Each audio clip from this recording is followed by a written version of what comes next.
اللہ اللہ سیدہ زینب نے صرف 7 سال کی عمر میں قرآن کا حفظ کیا ہے، اور قرآن کی اکثر صورتیں آپ نے اپنی امی سیدہ فاطمہ کے ذریعے سے حفظ کیا ہے۔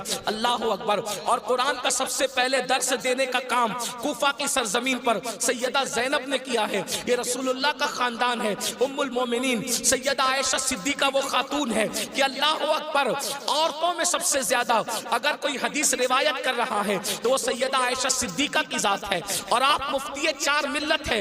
اصحاب میں جب کسی مسئلے پر اختلاف ہو جاتا تو لوگ کہتے چلو ام المومنین کی بارگاہ میں ان سے پوچھیں گے۔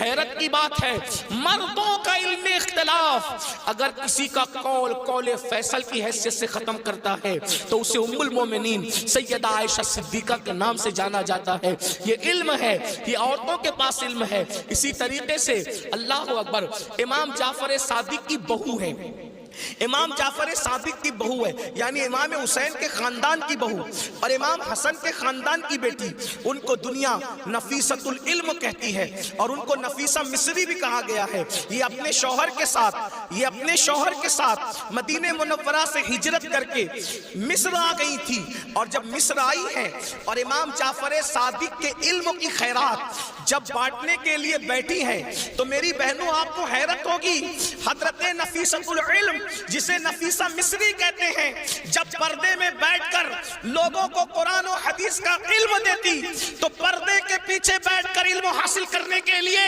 مجتہد مطلق حضرت سیدنا امام شافعی جیسے لوگ آیا کرتے تھے اور ان سے علم حاصل کیا کرتے تھے۔ یعنی ہمارے یہاں اسلام میں عورتیں ایسی تھی کہ اتنے بڑے بڑے مرد جو ہے عورتوں کے پاس آ کر کے اسلام حاصل کرتے تھے، علم دین حاصل کرتے تھے، اسلام کا علم حاصل کرتے تھے۔ پردے کے پیچھے سے گویا کہ نفیسۃ العلم نے، نفیسہ مصری نے ام المومنین سیدہ عائشہ صدیقہ کی یاد کو تازہ کر دیا تھا۔ میری بہنوں، آج وہ کہاں گیا معاملہ؟ آج تو عورتوں کا مطلب زیورات سے محبت، عورتوں کا مطلب نئے کپڑوں سے محبت، عورتوں کا مطلب شادیوں میں شرکت سے محبت، عورتوں کا مطلب بازار میں گھومنے سے محبت، عورتوں کا مطلب جو ہے وہ فلموں سے محبت۔ عورتوں کو دین سے تعلق کیا رہ گیا؟ بڑی معذرت کے ساتھ برا مت ماننا، میں عورتوں کو کوسنے نہیں بیٹھا، لیکن اپنی بہنوں سے بہت درد دل کے ساتھ پوچھنا چاہتا ہوں، اے خاتون جنت کی کنیزوں، کیا مردوں نے ہی صرف جنت میں جانا ہے؟